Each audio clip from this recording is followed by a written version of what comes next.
종합제TV 시청자 여러분 안녕하십니까. 2019년 10월 2일 오후 3시입니다. 내일 예정된 13 개천절 국민대집회에 지금까지는 애국집회에 한 번도 나와본 적도 없는 사람들이 많이 모여들 것 같은 예감입니다. 오늘 점심때 여러 사람들의 이야기를 들어보니까 이런 현상이 벌어지고 있다고 합니다. 그동안에 애국 집회에 나가본 적 없는 사람들이 조국 사건을 계기로 이래서는 안 되겠다. 우리가 나가지 않으면은 나라가 무너지겠구나. 그리고 조국을 사고도는 문재인 정권의 민낯을 처음으로 알게 되었다 해서 나가자 하는 분위기가 형성되고 있다고 합니다.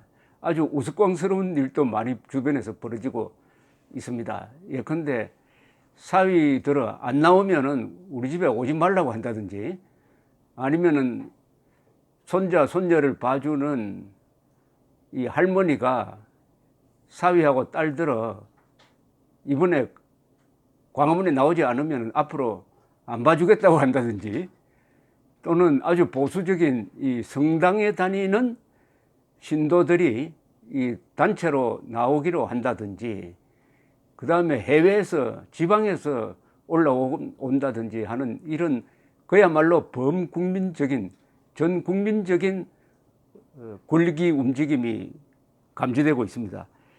오늘 오전에 제가 자유가 살아있을 때 자유를 지켜야 한다라는 동영상을 올렸더니 거기에 댓글이 붙어 있는데 이게 바로 민심의 단면인 듯 합니다. 이강락이라는 분은 인도네시아에서도 미친 운전수 끌어내리기 위해서 왔습니다. 이상복 씨는 나도 울산에서 서울로 갑니다. 집 지키는 개 빼고는 다 나와라. 무조건 나갑니다. 날씨가 안 좋을수록 더 나가야죠. 저도 처음으로 나갑니다. 또 이런 분도 있습니다. 미친 자에게 운전대를 맡길 수 없다. 광화문에 모여 싸워 이겨서 자유 대한민국을 지키자. JSK라는 분입니다. 미친 자에게서 자유 대한민국 지키는데 태풍도 막지 못한다. 이 미친 자에게 운전대를 맡길 수 없다 하는 이 말이 심금을 울리는 듯합니다. 아주 좋은 구호입니다. 맞습니다. 자유가 있을 때 자유를 지켜야 합니다. 와이프와 친구 4회까지 동반하고 꼭 참가하겠습니다. 모두 나가야 합니다. 나라를 지킵니다. 이제는 이념 싸움입니다. 날씨가 좋아야 하는데 비가 온다고 하니 모두 비옷을 준비해야 합니다. 부산에서 자영업 하는데 수많은 사람 중에 점 찍은 정도뿐이 안 되지만 그래도 주사파들에게 꼭 이겨야 된다는 생각뿐이라 꼭 갑니다. 내일 친구들과 광화문에 갑니다. 남부 지방은 현재 바람은 하나도 없고 비만 주구장창 옵니다. 오늘 밤 자정을 기점으로 태풍은 싹 물러날 것입니다. 맞습니다. 그럴 수 있는 사람들 다 모여 문과 조국 탄핵 감방으로 태극기 준비 완료, 강탈당한 민주주의 찾으러 광화문으로 나갑니다. 마지막 기회, 주변 사람과 함께 참가합니다. 대한민국의 공산화는 안 됩니다. 좌파들 곧 죽는다. 주변 사람들과 다 모여 꼭 나가겠습니다. 내일 걸기를 위하여 계속 선도해 주십시오. 일회용 비옷 우산 2가지 필참. 비 온다고 안 나오지 말고 비 온다고 일찍 가지 말고 끝까지 자리 지켜 주십시오. 내일 무조건 꼭 나가겠습니다. 공산화를 막고 자유민주주의 체제를 지켜야 합니다. 한국호가 21세기 항해 중 정신이 온전치 못한 선장이 길을 잃고 폭풍우를 만나 좌초 위기에 처해 있습니다. 그렇다면 어떻게 해야 하겠습니까? 제대로 된 나라가 그냥 얻어지지는 않습니다. 나가서 나쁜 놈들을 축출해야 합니다. 광화문 전광훈 목사님 집회 플러스 자유한국당 집회로 가셔야 합니다. 단상에 정치인들은 안 올라갔으면 좋겠어요 하는 이야기도 있고요. 광화문 국민 대집회 파이팅. 저도 갑니다. 바꿔야 됩니다. 나갑니다. 주변 뜻 맞는 친구들과 같이 가서 외쳐볼랍니다. 태풍 불어도 나갑니다. 비가 옵니다. 점심 먹고 오늘 퇴근하고 포켓 레인코트 2개를 사겠습니다. 태풍이 10월 3일 0시경에 상륙하여 12시 전에 동해안으로 빠져나가게 된다는 것입니다. 마치 현 정권이 빚어놓은 이 나라의 현실처럼 비오고 바람 부는 가을날, 나라를 구하기에 더없이 좋은 날입니다. 아주 문학적입니다.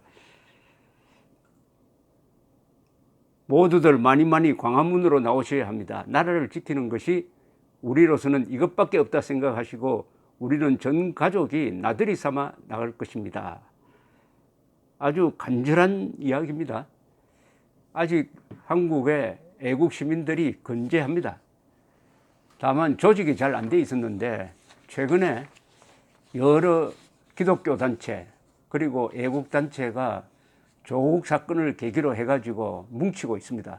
그러나 내일 광화문 집회, 광화문에서 교보 앞을 지나가지고 대한문, 서울시청, 광장 그리고 저 남대문을 거쳐서 서울역에 이르는 이 대한민국의 축선이죠. 축선. 이게 바로 대한민국의 권력의 핵심입니다.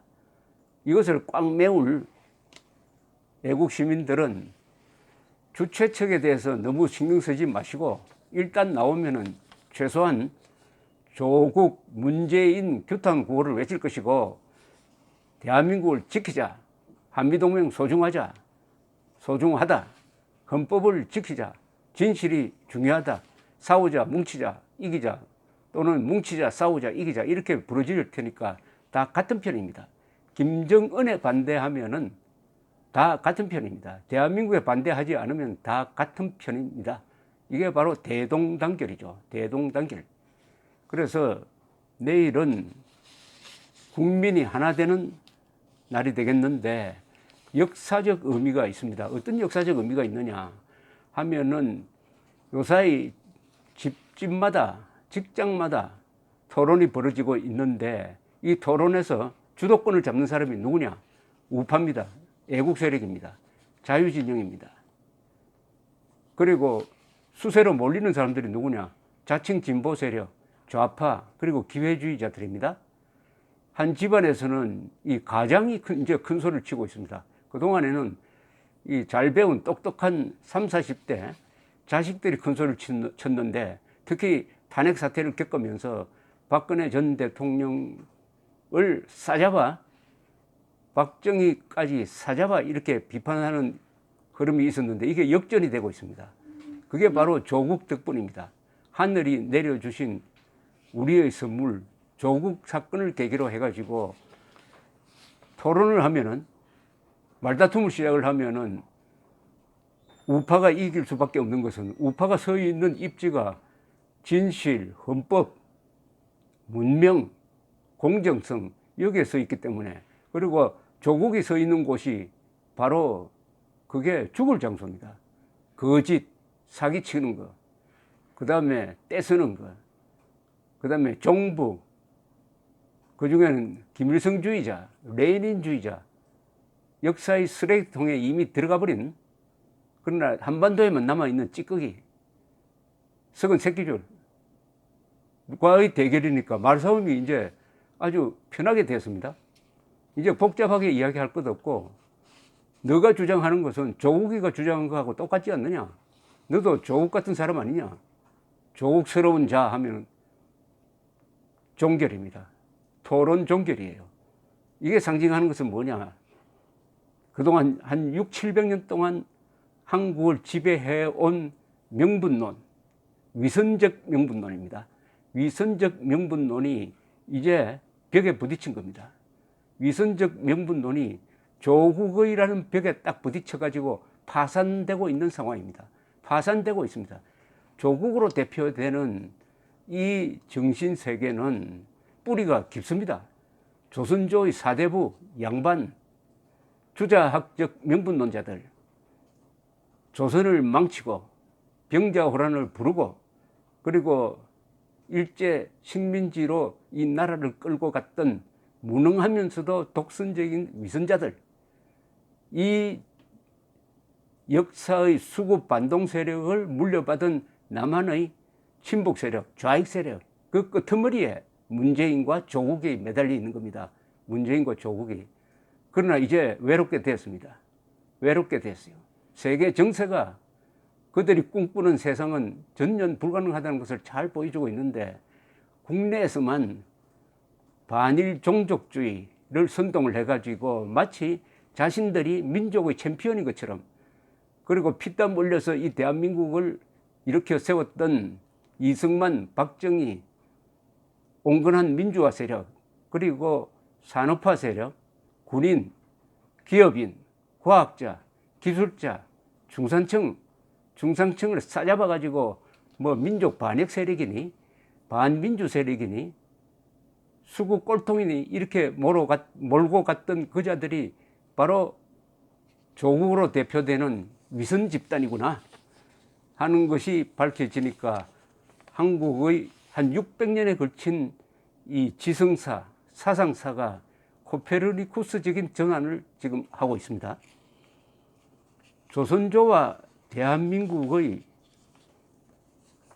결정적 차이는, 조선조는 명분론을 쥐인 양반 세력이 이끌었고, 이 대한민국은 바로 실용적인 생각을 가진 과학자, 정치인, 군인들이 문명 건설의 주력이 되었다는 겁니다. 주인공이 바뀌었어요. 그러나 한때 무대를 잃었던 이 조선조 사대부 세력의 후예들, 주로 사법시험 합격자들, 기자시험 합격자들, 즉 교수, 기자, 그리고 검사, 정치인들, 이런 사자 집단, 그리고 일부 시민단체, 이 사람들이 똘똘 뭉쳐가지고 대한민국의 권력을 장악했습니다. 1987년 이후에 그 사람들이 또한 친북적으로 변했습니다. 친북적으로. 반일적으로 변했어요. 반미적입니다. 이런 사람들이 민주화의 틈새로 들어와 가지고 한국 사회의 권력을 장악했다. 사대부의 후예들이죠. 그런데 이제 조국 사태를 계기로 해가지고 이제 거대한 유턴이 일어나게 되었습니다. 이 조선조의 양반 세대와 양반 세력과 대한민국의 신종 양반 세력의 가장 큰 공통점이 있습니다. 이 자들은 무능합니다. 독선적입니다. 그러나 권력 투쟁에서는 강합니다. 그리고 가장 큰 특징이 특권 의식을 갖고 있습니다. 엘리트 의식이 아닙니다. 이건 특권 의식, 기득권 의식. 바로 조국, 문재인이 잘 보여주고 있지 않습니까? 그 자들이 말하는 개혁은, 검찰 개혁은 검찰 장악입니다. 검찰 장악해가지고 우리 편은 손대지 마라. 우리는 법 위에 있는 존재다. 우리가 무슨 짓을 하든지 우리를 수사하면 안 돼. 요게 이 자들이 말하는 검찰 개혁입니다. 도둑을 검찰총장으로, 도둑을 법무장관으로 임명한다는 것은 이 세상을 도둑판으로 만들라는 뜻하고 마찬가지죠. 이게 바로 특권의식입니다. 특권의식. 그런데 특권의식이 있으려면은 그만한 실력이 뒷받침돼야 됩니다. 서양에서도 기사들, 왕들, 귀족들 다 특권의식이 있었어요. 그러나 전쟁이 나면은 항상 앞장서 갔습니다. 그게 바로 노블레스 오블리주. 직위가 높을수록 의무도 강해진다. 위험한 데는 바로 귀족이 간다. 그러나 한국은 어떻습니까?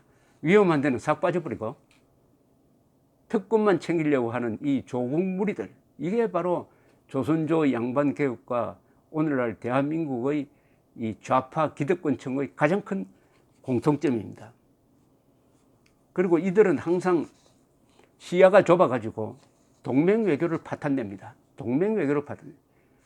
우리나라 역사상 망한 나라들은 다 동맹외교가 파탄이 나서 망했습니다.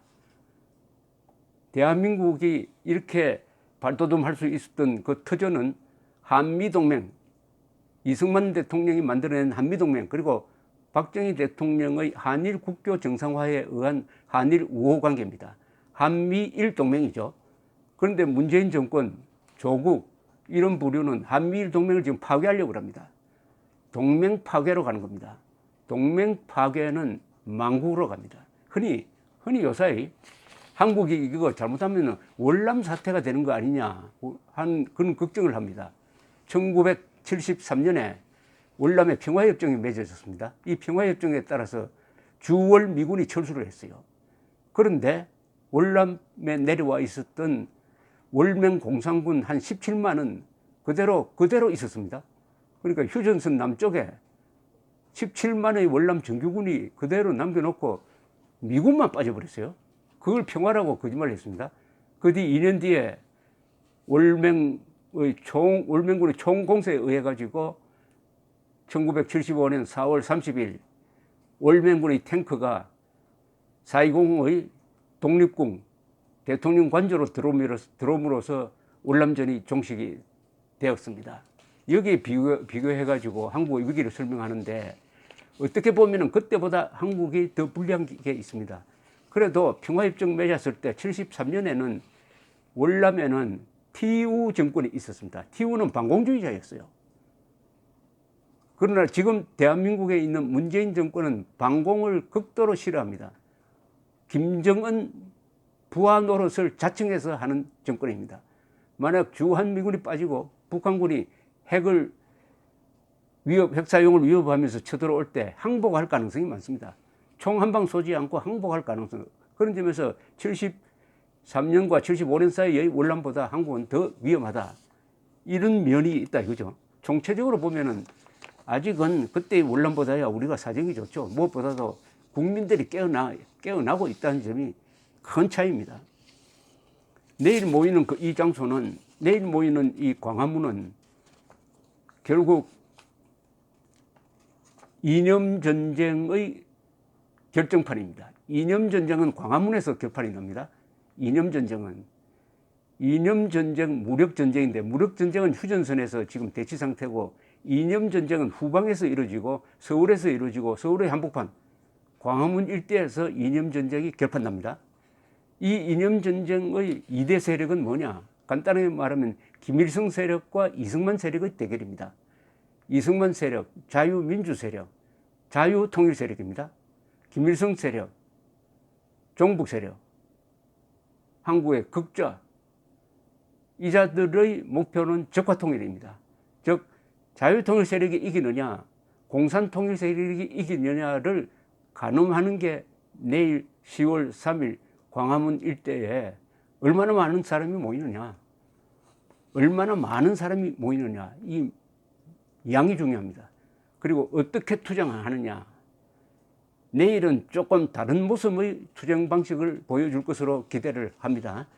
과거처럼 행사를 하고 연설회를 하고 그냥 흩어지는 스트레스 해소용이 아니라 뭔가 이 정권을 흔들 수 있는, 정권을 압박할 수 있는 그런 드라마틱한 그리고 지속적인 프로그램이 내일 준비되어 있을 것이라고 저는 믿는데, 어쨌든 내일은 자유통일 세력이냐 공산통일 세력이냐의 대결의 현장이고, 내일 압도적 힘을 과시한다면은 대한민국의 자유와 민주와 법치와 인권과 번영은 지켜질 것입니다. 우리가 바라는 한반도는 이런 한반도입니다. 통일되고 자유롭고 강력하고 번영한 한반도, 그 꿈을 향해서 나아가는 위대한 대장정의 시작이 될 것이라고 저는 믿습니다. 감사합니다.